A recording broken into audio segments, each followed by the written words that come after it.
Yes, dear students, yesterday we are going to read Losping, and we have finished our summary till here, and now we will continue this summary. The next point is Mukesh father and his grandfather. किसके बारे में बता रखा है? मुकेश के father के बारे में और ग्रैंडफादर के बारे में. Mukesh father was a poor man. Poor तो इसमें सभी ही दिखा रखे हैं कि मुकेश का फादर भी क्या था? पुअर था.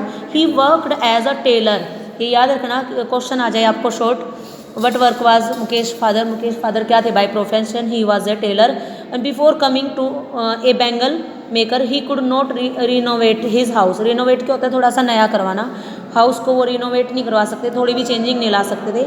ही could or nor could he give education to his sons. ना ही अपने बेटों को क्या दे सका वो? एजुकेशन. किस रीजन से? पॉवर्टी की वजह से. Mukesh grandfather believed in the theory of Karma. Theory of Karma क्या होती है? सब भाग्य का खेल है. ऐसे माथे पे हाथ रख के बोलते हैं ना, ये तो सब भाग्य का खेल है. तो उसके ग्रैंडफादर हमेशा हर चीज़ को किसका दोष देते थे? कर्म है ये तो. Her husband and become blind. उसके जो हस्बैंड है वो क्या है? ब्लाइंड है. With the dust of glass bangles. किस वजह से अंधे हो गए वो? जो ग्लास बैंगल्स में डस्ट उड़ती है ना, उसकी वजह से. सी एट्रीब्यूटेड हिज ब्लाइंडनेस. सॉरी यहाँ पे ना रॉन्ग दे रखा. शी के साथ, अच्छा यहाँ पे हस्बैंड की, जो वो उसकी वाइफ है अपने हस्बैंड के लिए कहती है ब्लाइंडनेस के लिए. This is the result of his Karma. ये पिछले जन्म के कर्म होंगे, इस जन्म के कर्म होंगे, तो उसके लिए करती है. ये क्वेश्चन आ सकता है आपको. For home to home he she blames for the blindness of his husband. She blames to the karma. It's our fate. ये हमारा भाग्य ही है. फिर नेक्स्ट, अभी तक आपने दो करेक्टर पढ़े हैं, साहिब आलम और मुकेश. अब थर्ड करेक्टर इसमें Savita, a young girl. Savita sits along with an elderly women. किसके साथ बैठी है वो? बड़ी औरत के साथ. And shoulders piece of glass. Shoulders क्या होता है? टांका लगाना, जोड़ लगाना. उसमें चूड़ियों में लाख की चूड़ियाँ भी होती है, कंच की भी होती है, मेटल की भी होती है, उनमें जोड़ लगाना पड़ता है ना. तो शोल्डर्स वर्ड्स क्या है? जोड़ना, टांका लगाना. किसको? Piece of glass. ग्लास चूड़ी जो कंच के पीस हैं. She makes bangles but is unaware of the sanctity of the bangles. वो बना तो रही है लेकिन वो अवेयर ही नहीं है कि चूड़ियों की जो सैनिटिटी होता है, पवित्रता, पायसनेस, होलीनेस, कि ये कितनी पवित्र है. She will realise their importance when she becomes a bride. वो इनकी इंपॉर्टेंस कब समझेगी? When she will become a bride. इसका भी क्वेश्चन बन रहा है. When she will understand the sanctity या holiness of these bangles when she will got married. जब वो शादी हो जाएगी तब. The elderly women has lost her sight. जो बड़ी औरत है उसने क्या कर हो चुका है? उसकी भी आई साइट खत्म. She still has bangles on her wrist. फिर भी उसने रिस्ट, कलाई पर क्या पहनी हुई है? बैंगल्स पहनी हुई है.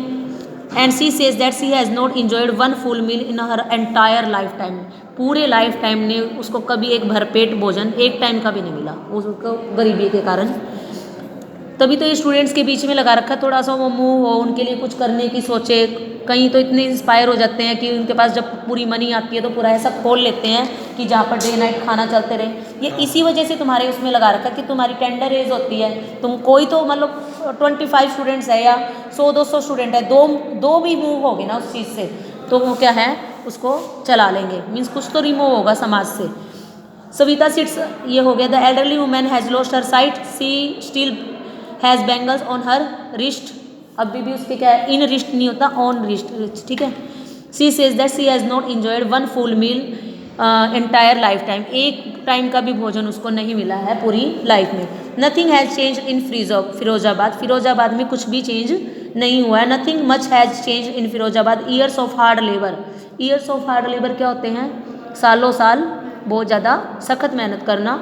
Has killed all initiative. Killed उसने मार दिया है. सारे इनिशिएटिव क्या होता है? कोई भी चीज़ की पहल.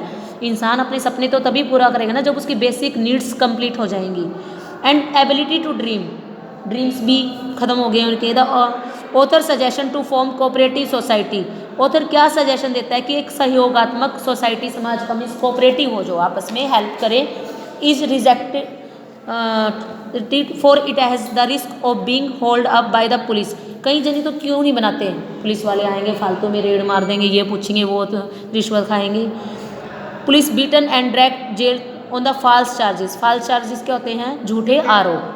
दे are bound to be exploited by middle man. जो गरीब लोग हैं ना वो तो बेचारे बाउंड हो चुके हैं, बन चुके हैं. किसके द्वारा? मिडल मैन, जो मीडिएटर होते हैं. जैसे गेहूँ मान लो जमींदार बेचना चाहता है, अब तो सरकार ने चलो डायरेक्ट कर दिया है, लेकिन क्या करते थे? मीडिएटर होते थे ना पहले सारे. और कौन एक्सप्लॉइटेशन करता है? पुलिस भी करती है. एंड ब्यूरोक्रेट्स जो नौकरशाह है, जैसे IPS हो गया, DSP, SP, SHO, ये सब क्या है? ब्यूरोक्रेट्स हैं, सरकार के जो अंग होते हैं। एंड द पॉलिटिशियंस, सबसे ज़्यादा जो खराब लोग हैं वो कौन है? पॉलिटिशियंस। तुमने देखा होगा कि पॉलिटिशियंस के पास अरबों करोड़ों की प्रॉपर्टी होती है और वो सारा धन कहाँ काम आना चाहिए था? गरीबों के काम आना चाहिए था, और वो अपने जोड़ के, चाहे हम तुम भी आगे, मतलब जोड़ने पे चले हैं। The child here is burden with this legacy of poverty. उसको सिर्फ एक विरासत में कोई चीज़ मिली है तो वो क्या मिली है? पॉवर्टी ही मिली है। एंड सफरिंग, और पीड़ाएं, दुख मिले हैं। He can not dare to dream. वहाँ पे ये जो बच्चे हैं वो डेयर नहीं कर सकते, साहस नहीं कर सकते, किस चीज़ का? ड्रीम का। And Mukesh is an exception, Mukesh भी एक्सेप्शन है। He dreams to be a motor mechanic and not a pilot. Pilot नहीं बनना चाहता, वो क्या बनना चाहता है बेटा? Motor mechanic. दैट्स